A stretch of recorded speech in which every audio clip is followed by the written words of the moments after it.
नमस्कार दोस्तों, मैं CA Prabhakar Gupta source of tax professional के इस यूट्यूब चैनल में आप सभी का हार्दिक अभिनंदन।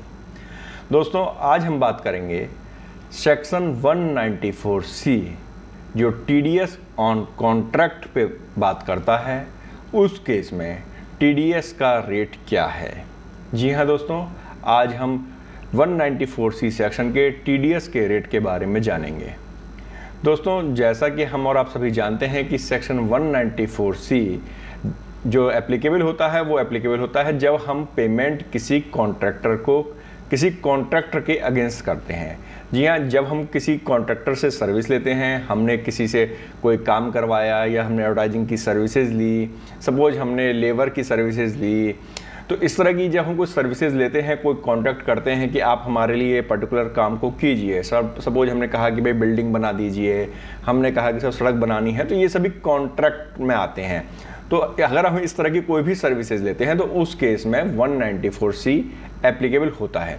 अब क्वेश्चन यह उठता है कि 194 के केस में टीडीएस किस रेट से कटेगा, क्योंकि दोस्तों यहाँ पर दो रेट हैं, एक है 1% का रेट और एक है 2% का रेट। इंडिविजुअल और एचयूएफ को पेमेंट करते हैं तो आपको 1% टीडीएस काटने के बाद ही पेमेंट करना होगा।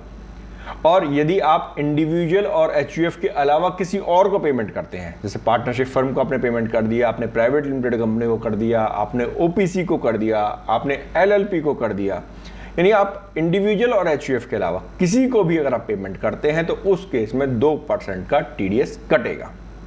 तो दोस्तों, आपको ये ध्यान रखना होगा कि आप पेमेंट किसको कर रहे हैं। यानी कि अगर हम नॉर्मल वर्ड्स में बात करें तो यदि आप किसी प्रोप्राइटरशिप फर्म को पेमेंट करते हैं जिसका पैन नंबर प्रोप्राइटरशिप फर्म का है, किसी इंडिविजुअल का है या किसी एचयूएफ का है, तो आप 1% टीडीएस काट करके पेमेंट करेंगे। और यदि आप किसी कंपनी को पेमेंट करते हैं या अदर देन इंडिविजुअल और एचयूएफ को करते हैं तो आप 2% का टीडीएस काटेंगे।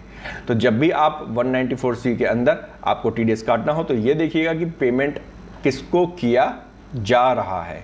तो दोस्तों, आपको यह जानकारी कैसी लगी हमें कमेंट बॉक्स में कमेंट जरूर कीजिएगा। हमारे चैनल को लाइक, शेयर और सब्सक्राइब कीजिए। नमस्कार।